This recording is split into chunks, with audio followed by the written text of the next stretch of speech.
What's up, everybody? Malik Atala here. How's everybody doing? I know it's been a while. I'm gonna freestyle this. I'm gonna wing this episode. And today we're gonna be talking about Charlie Manson and the White Album, the Beatles' White Album. They used to be at a place in Canoga Park in Los Angeles, and they would spend hours listening to the Beatles' White Album over and over and over again while they were on LSD. And they said that the Beatles, when Charlie Manson heard this album, he was ecstatic. He said to his followers, "The Beatles, they tapped into my mindset. They know what I'm thinking."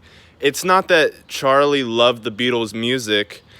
He thought that the Beatles tapped into his mindset and what he had been professing for a very long time.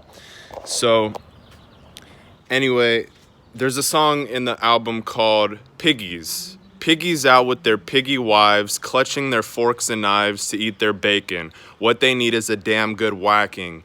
That is one of the lyrics of the song, and and he used these lyrics, and he would get his followers to imagine killing other people. He would say, put somebody in a chair, and by your mental energy and vibrations, how would you put so much fear into them that they would just do anything, or just be so scared they would do anything for you. But Piggies, that song, it's really chilling, because later in the LaBianca murders, Lino LaBianca had a fork protruding from his chest and the word war carved in his abdomen. And the Patricia Krenwinkel, she said that she carved the word war in his abdomen because he said that's one person that they won't be sending their son to war. And you know the song, "Why Don't We Do It in the Road?" And all these kids are out there doing it in the road, murdering people and stuff.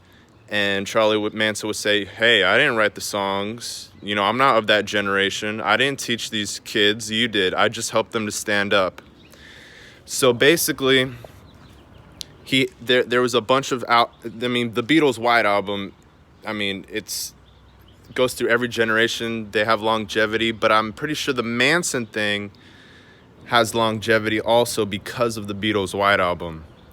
And as I might elaborate, there's also a song in there called Blackbird, and the song Blackbird, they talk about blackbirds having wings, rising up to fly their wings, and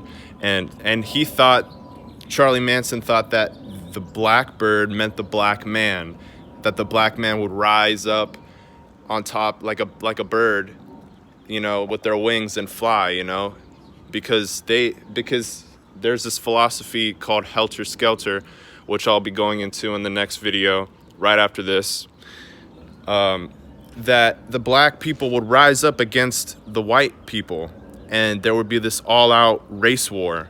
So when he heard the song Blackbird, he told all of his followers that the blackbird meant the black man. Then there was one more song that has interpretations, and that song is Helter Skelter, which is my fucking favorite song, by the way, off the album. I think it's fucking beautifully written, and the instruments go crazy.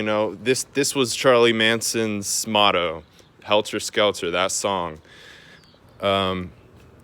Basically, Helter Skelter is a playground ride in England, and it's like a spiral staircase that goes down. So you would get to the bottom, get to the top of the slide, and then go to the bottom.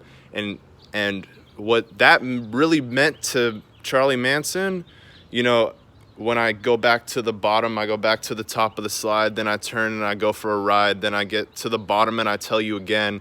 So this is the way the song was, it goes. So he said that the black people would go to the top of society and take over the reins of power and get revenge because the white man had been stepping on the black man for centuries.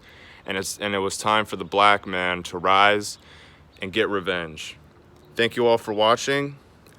I'll be in the next video about Helter Skelter, the true details of this philosophy that Charlie Manson instilled in his family. Thank you.